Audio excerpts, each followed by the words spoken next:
স্বেচ্ছায় না হলে কনফেশন গ্রহণযোগ্য নয়। জবরদস্তি, প্রলোভন বা হুমকিতে হলে অগ্রহণযোগ্য, ধারা ২৪। ২ পুলিশ হেফাজতে দেওয়া কনফেশনের ব্যতিক্রম। উদ্ধারকৃত তথ্যের অংশবিশেষ, ধারা ২৭।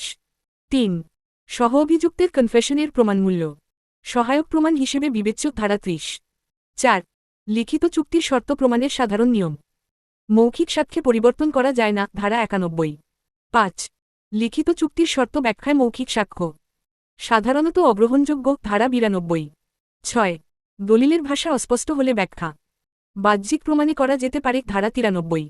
৭ দলিলে একাধিক অর্থ সম্ভব হলে পারিপার্শ্বিক প্রমাণ গ্রহণযোগ্য, ধারা ৯৫।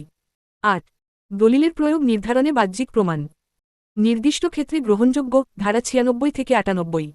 ৯ দলিলের শূন্যস্থান পূরণে মৌখিক সাক্ষ্য অগ্রহণযোগ্য, ধারা ৯৩। ১০ মৌখিক চুক্তি প্রমাণের সীমাবদ্ধতা।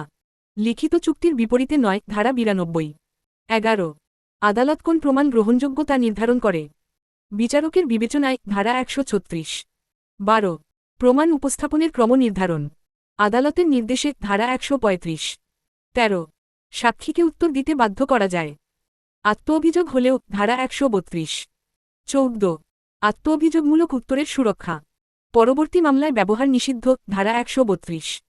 ১৫ সাক্ষীকে প্রশ্ন করে সত্য উদ্ঘাটন পক্ষ বা আদালত করতে পারে, ধারা ১৪৬।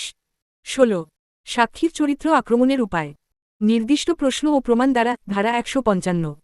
১৭ পক্ষের দ্বারা সাক্ষীকে প্রশ্ন বিশ্বাসযোগ্যতা যাচাইয়ের জন্য, ধারা ১৪৬।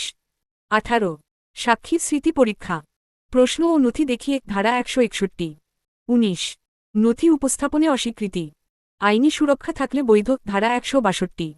২০ ভুলভাবে প্রমাণ গ্রহণ রায় বাতিলের কারণ নয় যদি ন্যায়বিচার ব্যাহত না হয়, ধারা ১৬৭।